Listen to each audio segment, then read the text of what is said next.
योगः कर्मसु कौशलम। श्रीमद् भगवद गीता के इस वाक्य का अर्थ समझाते हुए पूज्य स्वामी राम सुखदास जी कहते हैं, गीता समता में ही साधन की पूर्णता मानती है। यदि समता आ जाए तो सिद्ध पुरुषों के सब लक्षण अपने आप आ जाते हैं। यदि किसी साधक में अन्य लक्षण तो हैं पर समता नहीं है तो उसका साधन पूर्ण नहीं है।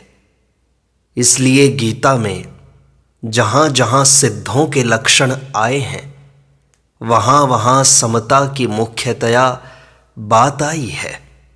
तात्पर्य है कि समता ही गीता का ध्येय है। गीता का उपदेश दूसरे अध्याय के 11वें श्लोक से आरंभ होता है।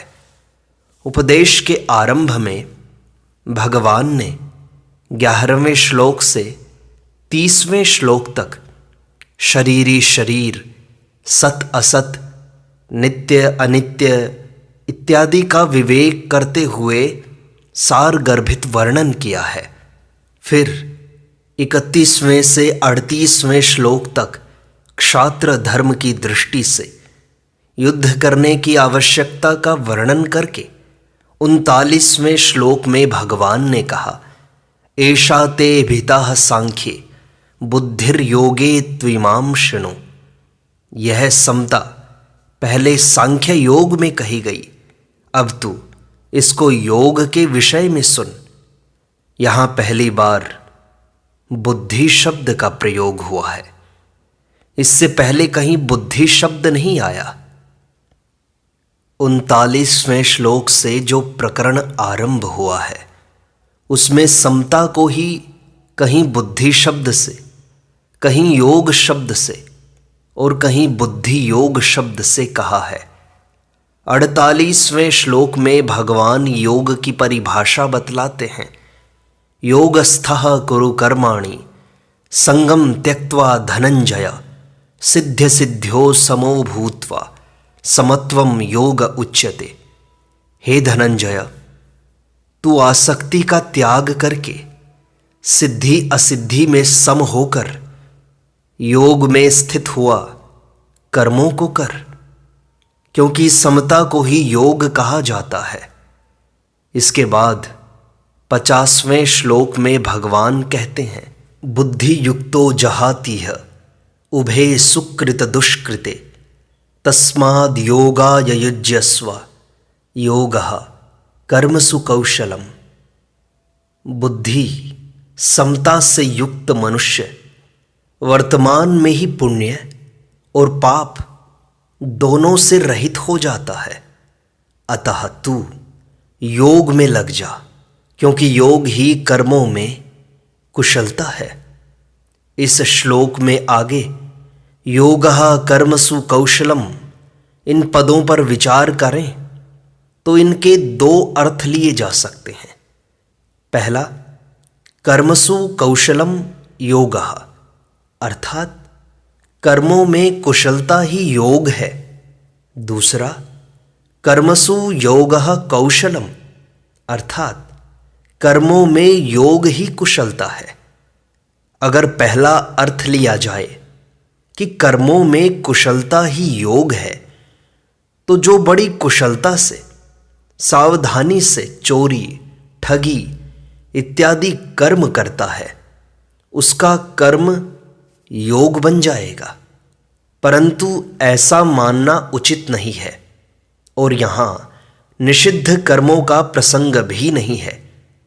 अगर यहाँ शुभ कर्मों को ही कुशलता पूर्वक करने का नाम योग माने तो मनुष्य कुशलता पूर्वक सांगोपांग किए हुए शुभ कर्मों के फल से बंध जाएगा। और गीता में कहा है, फले सक्तो निबध्यते, अर्थात फल में आसक्त होकर वह बंधन में बंध जाता है। अतः उसकी स्थिति में समता नहीं रहेगी और उसके दुखों का नाश नहीं होगा।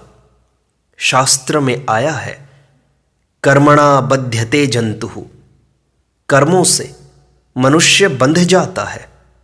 अतः जो कर्म स्वभाव से ही मनुष्य को बांधने वाले हैं वे ही मुक्ति देने वाले हो जाएं, यही वस्तुतः कर्मों में कुशलता है।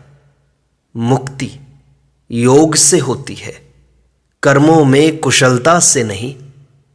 कर्म कितने ही बढ़िया हों, उनका आरंभ तथा अंत होता ही है और उनके फल का भी संयोग और वियोग होता ही है। जिसका आरंभ और अंत संयोग और वियोग होता है उसके द्वारा मुक्ति की प्राप्ति कैसे होगी? नाशवान के द्वारा अविनाशी की प्राप्ति कैसे होगी? अतः महत्व योग का है, कर्मों का नहीं। अगर उपर्युक्त अर्थ ही ठीक माना जाए तो भी कुशलता के अंतर्गत समता निष्काम भाव को ही लेना पड़ेगा। अर्थात कर्मों में कुशलता ही योग है तो कुशलता क्या है? इसके उत्तर में यह कहना ही पड़ेगा कि योग अर्थात समता ही कुशलता है। ऐसी स्थिति में कर्मों में योग ही कुशलता है, ऐसा सीधा अर्थ क्यों न ले लिया जाए? जब उपर्युक्त पदों में योग शब्द आया ही है तो फिर कुशलता का अर्थ योग लेने की जरूरत ही नहीं है। अगर प्रकरण पर विचार करें तो योग अर्थात समता का ही प्रकरण चल रहा है, कर्मों में कुशलता का नहीं। भगवान समत्वम योग उच्यते कहकर योग की परिभाषा भी बता चुके हैं। अतः इस प्रकरण में योग ही विधेय है, कर्मों में कुशलता विधेय नहीं है। योग ही कर्मों में कुशलता है, अर्थात कर्मों को करते हुए हृदय में समता रहे, राग द्वेष न रहे, यही कर्मों में कुशलता है। इसलिए योगः कर्मसु कौशलम यह योग की परिभाषा नहीं है किंतु योग की महिमा है। इसी 50वें श्लोक के पूर्वार्ध में भगवान ने कहा है कि समता से युक्त मनुष्य पुण्य और पाप दोनों से रहित हो जाता है। यदि मनुष्य पुण्य और पाप दोनों से रहित हो जाए तो फिर कौन सा कर्म कुशलता से किया जाएगा? गीता में कुशल शब्द का प्रयोग 18वें अध्याय के 10वें श्लोक में भी हुआ है। न द्वेष्टि अकुशलम कर्म कुशले नानुषज्जते त्यागी सत्व समाविष्टो मेधावी छिन्न संशयः। जो अकुशल कर्म से द्वेष नहीं करता और कुशल कर्म में आसक्त नहीं होता वह त्यागी, बुद्धिमान, संदेह रहित और अपने स्वरूप में स्थित है। यहाँ अकुशल कर्म के अंतर्गत सकाम भाव से किए जाने वाले और शास्त्र निषिद्ध कर्म आते हैं तथा कुशल कर्म के अंतर्गत निष्काम भाव से किए जाने वाले शास्त्र विहित कर्म आते हैं। अकुशल और कुशल कर्मों का तो आदि अंत होता है, पर योग अर्थात समता का आदि अंत नहीं होता। देखा जाए तो बांधने वाले राग द्वेष ही हैं, कुशल या अकुशल कर्म नहीं। अतः राग पूर्वक किए गए कर्म कितने ही श्रेष्ठ क्यों न हो, वे बांधने वाले ही हैं, क्योंकि उन कर्मों से ब्रह्मलोक की प्राप्ति भी हो जाए तो भी वहां से लौटकर पीछे आना पड़ता है। आ ब्रह्म भुवनाल्लोकाः पुनरावर्तिनोर्जुन। इसलिए जो मनुष्य अकुशल कर्म का त्याग द्वेष पूर्वक नहीं करता और कुशल कर्म का आचरण राग पूर्वक नहीं करता, वही वास्तव में त्यागी, बुद्धिमान, संदेह रहित और अपने स्वरूप में स्थित है। उपर्युक्त विवेचन से सिद्ध हुआ कि योगः कर्मसु कौशलम, पदों का अर्थ कर्मों में कुशलता ही योग है, ऐसा न मानकर कर्मों में योग ही कुशलता है, ऐसा ही मानना चाहिए। अब योग क्या है, इस पर विचार किया जाता है। गीता में योग शब्द के 3 अर्थ हैं। पहला समता, जैसे समत्वम योग उच्यते। दूसरा सामर्थ्य ऐश्वर्य प्रभाव, जैसे पश्य में योगम ऐश्वरम। और तीसरा समाधि, जैसे यत्रोपरमते चित्तम निरुद्धम योग सेवया। यद्यपि गीता में योग का अर्थ मुख्यता से समता ही है, तथापि योग शब्द के अंतर्गत तीनों ही अर्थ लेने चाहिए। पातंजल योग दर्शन में चित्त वृत्तियों के निरोध को योग कहा गया है। योगश्चित्त वृत्ति निरोधः। इस योग के परिणाम स्वरूप दृष्टा की स्वरूप में स्थिति हो जाती है। तदा द्रष्टुः स्वरूपे अवस्थानम। इस प्रकार पातंजल योग दर्शन में योग का जो परिणाम बताया गया है, उसी को गीता योग कहती है। तात्पर्य है कि गीता चित्त वृत्तियों से सर्वथा संबंध विच्छेद पूर्वक स्वतः सिद्ध समस्वरूप में स्वाभाविक स्थिति को योग कहती है। इस समता में स्थित होने पर फिर कभी इससे वियोग अर्थात व्युत्थान नहीं होता, इसलिए इसको नित्य योग कहते हैं। चित्त वृत्तियों का निरोध होने पर तो निर्विकल्प अवस्था होती है, पर समता में स्वतः सिद्ध स्थिति का अनुभव होने पर निर्विकल्प बोध होता है। निर्विकल्प बोध अवस्था नहीं है, प्रत्युत संपूर्ण अवस्थाओं से अतीत तथा उनका प्रकाशक एवं संपूर्ण योग साधनों का फल है। इस प्रकार गीता का योग पातंजल योग दर्शन के योग से बहुत विलक्षण है। परमात्मा सम है, निर्दोषम ही समम ब्रह्मा। जीव परमात्मा का अंश है, ममैवांशो जीवलोके। अतः समरूप परमात्मा के साथ जीव का संबंध अर्थात योग नित्य है। इस स्वतः सिद्ध नित्य योग का ही नाम योग है।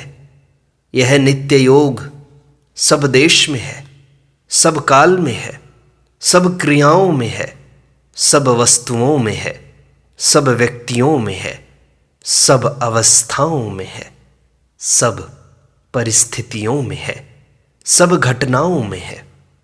तात्पर्य है कि इस नित्य योग का कभी वियोग हुआ नहीं, है नहीं, होगा नहीं और हो सकता नहीं, परंतु असत शरीर के साथ अपना संबंध मान लेने से इस नित्य योग का अनुभव नहीं होता। दुख रूप असत के साथ माने हुए संयोग का वियोग होते ही इस नित्य योग का अनुभव हो जाता है। तम विद्याद दुख संयोग वियोगम योग संजितम। यही गीता का मुख्य योग है और इसी योग का अनुभव करने के लिए गीता ने कर्म योग, ज्ञान योग, भक्ति योग, ध्यान योग इत्यादि साधनों का वर्णन किया है। परंतु इन साधनों को योग तभी कहा जाएगा जब असत से संबंध विच्छेद और परमात्मा के साथ नित्य संबंध का अनुभव होगा। पातंजल योग दर्शन के योग का अधिकारी वह है जो मूढ़ और क्षिप्त वृत्ति वाला नहीं है, अपितु विक्षिप्त वृत्ति वाला है। परंतु भगवान की प्राप्ति चाहने वाले सब के सब मनुष्य गीता के योग के अधिकारी हैं। इतना ही नहीं, जो मनुष्य भोग और संग्रह को महत्व न देकर इस योग को ही महत्व देता है और इसको प्राप्त करना चाहता है, ऐसा योग का जिज्ञासु भी वेदों में वर्णित सकाम कर्मों का अतिक्रमण कर जाता है। जिज्ञासुरपि योगस्य शब्द ब्रह्माति वर्तते। इस योग, इस समता की महिमा भगवान ने दूसरे अध्याय के 39वें 40वें श्लोकों में 4 प्रकार से की है। पहली, कर्म बंधम प्रहास्यसि। समता के द्वारा मनुष्य कर्म बंधन से मुक्त हो जाता है। दूसरा, नेहाभिक्रम नाशोस्ति। इसके आरंभ का भी नाश नहीं होता। तीसरा, प्रत्यवायो न विद्यते। इसके अनुष्ठान का उल्टा फल कभी नहीं होता। चौथा, स्वल्पमप्यस्य धर्मस्य त्रायते महतो भयात्। इसका थोड़ा सा भी अनुष्ठान जन्म मरण रूप महान भय से रक्षा कर लेता है। यद्यपि पहली बात के अंतर्गत ही शेष तीनों बातें आ जाती हैं, तथापि सब में थोड़ा अंतर है। जैसे भगवान पहले सामान्य रीति से कहते हैं कि समता से युक्त मनुष्य कर्म बंधन से छूट जाता है। बंधन का कारण गुणों का संग अर्थात प्रकृति से माना हुआ संबंध है। कारणम गुण संगोस्य सदसद योनि जन्मसु। समता आने से प्रकृति का संबंध नहीं रहता, अतः मनुष्य कर्म बंधन से छूट जाता है। जैसे संसार में अनेक शुभ अशुभ कर्म होते रहते हैं, पर वे कर्म हमें बांधते नहीं, क्योंकि उन कर्मों से हमारा कोई संबंध नहीं होता। ऐसे ही समता युक्त मनुष्य का अपने कर्मों से कोई संबंध नहीं रहता।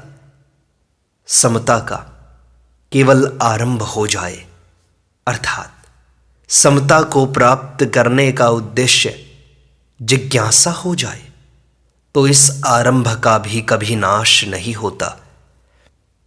कारण कि नाशवान का उद्देश्य भी नाशवान ही होता है। नाशवान का उद्देश्य तो नाश करता है, पर समता का उद्देश्य कल्याण ही करता है। तीसरा अर्थ जो है, समता के अनुष्ठान का उल्टा फल नहीं होता।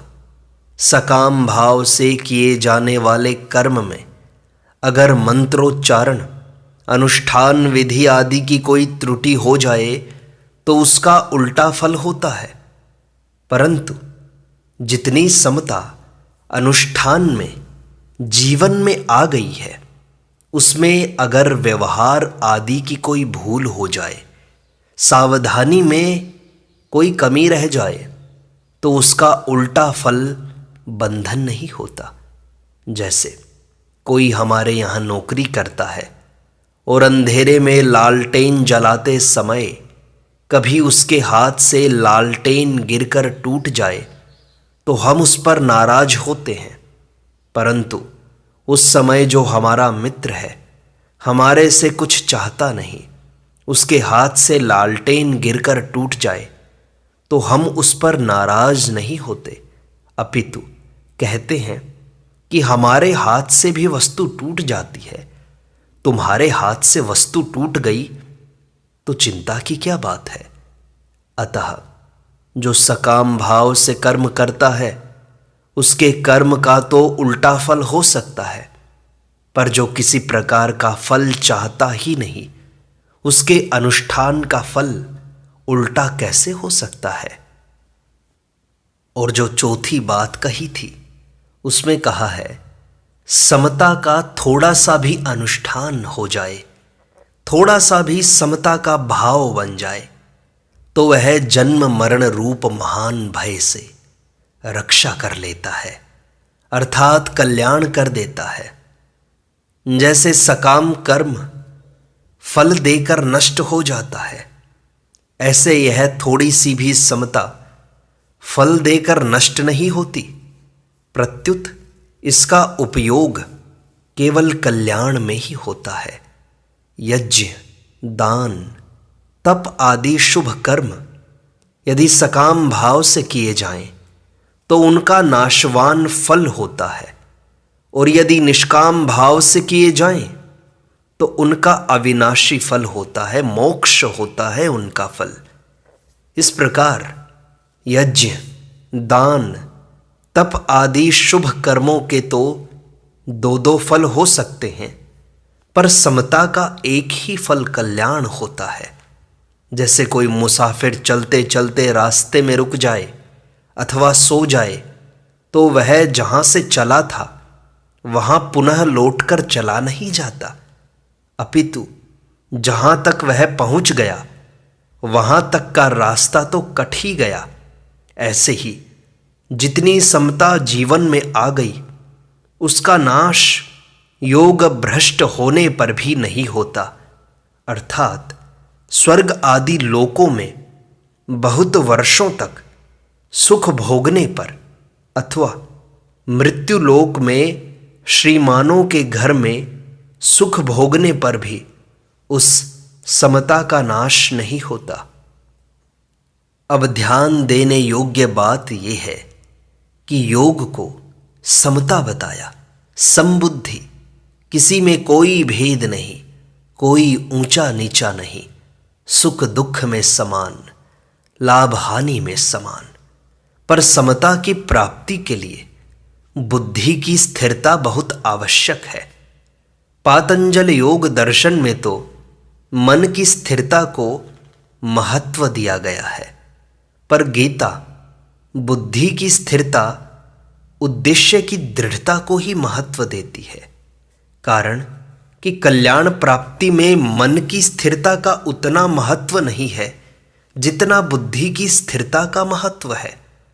मन की स्थिरता से लौकिक सिद्धियां प्राप्त होती हैं, पर बुद्धि की स्थिरता से लौकिक सिद्धियां प्राप्त न होकर पारमार्थिक सिद्धि, कल्याण की प्राप्ति होती है। कर्मयोग में बुद्धि की स्थिरता ही मुख्य है। अगर मन की स्थिरता होगी तो कर्मयोगी कर्तव्य कर्म कैसे करेगा? कारण कि मन स्थिर होने पर बाहरी क्रियाएं रुक जाती हैं। भगवान भी योग समता में स्थित होकर कर्म करने की आज्ञा देते हैं। योगस्थः कुरु कर्माणि, तात्पर्य है कि कर्मों का महत्व नहीं है, अपितु योग का, समता का ही महत्व है। अतः कर्मों में योग ही, समता ही, समत्व बुद्धि ही कुशलता है। यही है योगः कर्मसु कौशलम का अर्थ। नारायण नारायण नारायण।